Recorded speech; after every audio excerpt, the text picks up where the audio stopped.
paprastas kameristas, pasitėpė į Lietuvą, išvažiavo, dingo, parašė man raštelį, vakar gavau žinutę, raktai nuo buto ir kortelės padėtos Hyundai Sonatoje, o Hyundai Sonatos raktas yra Kijeve. Tai jisai turėjo 2 automobilius savo garaže, kuriais galėjo naudotis, tai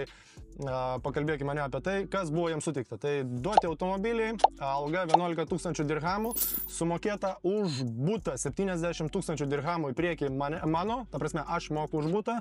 ir aišku visi užstatai, pirkau lovą, pirkau jam internetą, elektrą mokėjau, nes jisai neturėjo, bent jau taip sakė, kad neturi pinigų ir sumokėjau, kaip sakant, už 2 ar 3 mėnesius jau elektrą vandenį, sumokėjau depozitus už elektrą, kuris yra 2000 dirhamų, sumokėjau depozitą už butą, kuris irgi privalomas perkant, sakau, nuomojantis butą. Tai va tokie visi dalykai. O visa įtampa kilo dėl to, kad tiesiog neatliekami darbai sutartų laikų, taip kaip suplanuota ir pastoviai turiu priminti. Tai kaip sakant, labai gerą vieną frazę pasižiūrėjau iš tikro YouTube, vienas labai turtingas milijardierius pasakojo. Sako, jeigu žmogus ateina į darbą ir tu jam turi pasakoti,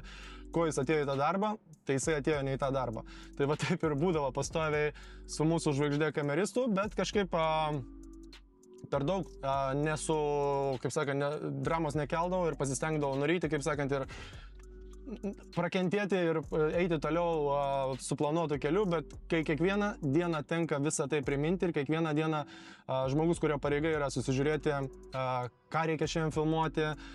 ką įdomaus galim nufilmuoti, kaip nufilmuoti, nieko to nedaro, tą turiu daryti visą aš pats, o jisai tiesiog tik tai laiko kamerą ir editina, tai kartais tenka duoti spaudimo ir po paskutinio spaudimo, jau kaip ir sakiau, su drauge kartu abudu išvarė į Lietuvą.